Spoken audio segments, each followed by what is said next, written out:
Hello বন্ধুরা, আমরা চলে এলাম আজ নতুন একটি হরর ভিডিও নিয়ে। আজকের এই ভিডিওটি খুবই রহস্যজনক এবং ভুতুড়ে হতে চলেছে, তাই এই ভিডিওটি আপনারা শেষ পর্যন্ত দেখবেন। আর আপনাদের কাছে আজকে একটি খুবই ছোট অনুরোধ, দয়া করে এই ভিডিওটিতে 100টি লাইক পূরণ করে দিন, তাহলে আমরা এরকম ভিডিও আপনাদের জন্য আনতে থাকব।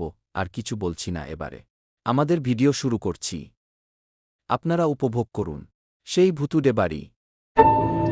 গ্রামের এক প্রান্তে বহু বছর ধরে দাঁড়িয়ে ছিল এক বিশাল পরিত্যক্ত জমিদার বাড়ি। চারপাশে বিশাল বট গাছ, ভাঙা বারান্দা আর শ্যাওলা ধরা দেওয়াল, আর অদ্ভুত নীরবতা। গ্রামের মানুষ এই বাড়িকে বলতো সেই ভুতুড়ে বাড়ি। সূর্য ডুবে যাওয়ার পর কেউ ওই বাড়ির দিকে তাকাতেও সাহস করতো না। একদিন ঋত্বিক ইউটিউবের জন্য একটি হরর ভিডিও বানানোর পরিকল্পনা করে। তার সঙ্গে যায় মেঘলা, অয়ন, তিথি এবং নন্দিনী। গ্রামের সবাই তাদের বারবার সতর্ক করে, বিশেষ করে সুব্রত কাকু বলে, বাড়িটা শুধু ভয়ঙ্কর নয়, ওখানে বহু বছরের এক অভিশাপ লুকিয়ে আছে। কিন্তু তারা কারো কথা না শুনে সন্ধ্যার আগে বাড়িতে পৌঁছে যায়। ভেতরে ঢুকতেই দরজাটা নিজে থেকেই বন্ধ হয়ে যায়। সবাই চমকে ওঠে। তিথির ক্যামেরা হঠাৎ নিজে থেকেই চালু হয়ে যায়। স্ক্রিনে এমন কিছু দেখা যায় যা সামনে দাঁড়িয়ে থেকেও কেউ দেখতে পাচ্ছিল না।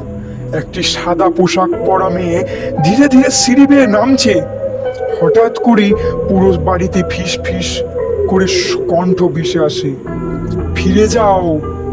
চারিদিকে ঠান্ডা বাতাস বইতে শুরু করে। এরপর একে একে অদ্ভুত ঘটনা ঘটতে থাকে। আয়নায় নিজেদের ছায়া দেখা যায় না। ভাঙা পিয়ানো নিজে থেকেই বাজতে শুরু করে। বন্ধ ঘর থেকে কান্নার শব্দ ভেসে আসে।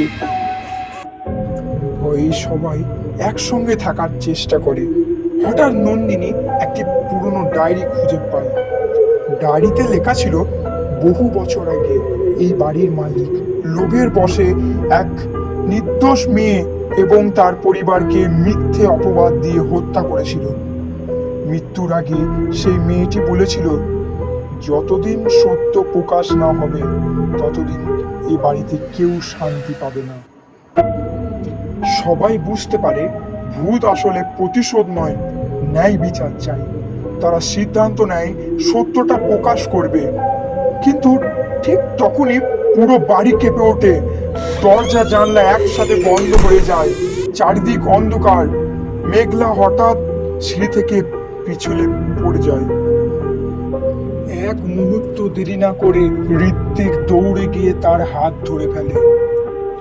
মেঘলা কাঁপতে কাঁপতে বলে, তুমি না থাকলে আজ আমি বাঁচতাম না। ঋত্বিক হেসে বলে, আমি যতক্ষণ আছি তোমার কিচ্ছু হবে না। দুজনের এই মুহূর্তের ভয়েও মাঝেও এক অপরের প্রতি গভীর বিশ্বাস তৈরি হয়। বাকিরাও নতুন সাহস পায়। এরপর তারা ডায়েরি, পুরনো ছবি এবং প্রমাণ নিয়ে বাড়ির নিচের একটি গোপন ঘরে পৌঁছায়।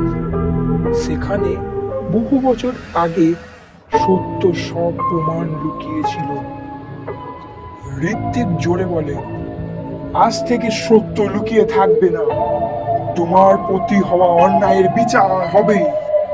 শেষ কথা হতেই হঠাৎ চারিদিকে এক অদ্ভুত সাদা আলো ছড়িয়ে পড়ে। সেই সাদা পোশাকের মেয়েটি এবার আর ভয়ঙ্কর দেখায় না। তার মুখে এক শান্ত হাসি ফুটে ওঠে। সে ধীরে ধীরে বলে, ধন্যবাদ, অবশেষে আমি মুক্তি পেলাম।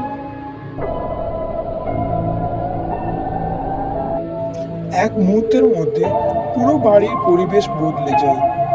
অন্ধকার কেটে যায়, ঠান্ডা বাতাস থেকে যায়। ভাঙা জানলা দিয়ে সকালের সূর্যের আলো ঢুকে পড়ে। দরজাগুলো নিজে থেকেই খুলে যায়। সবাই নিরাপদে বাড়ির বাইরে বেরিয়ে আসে।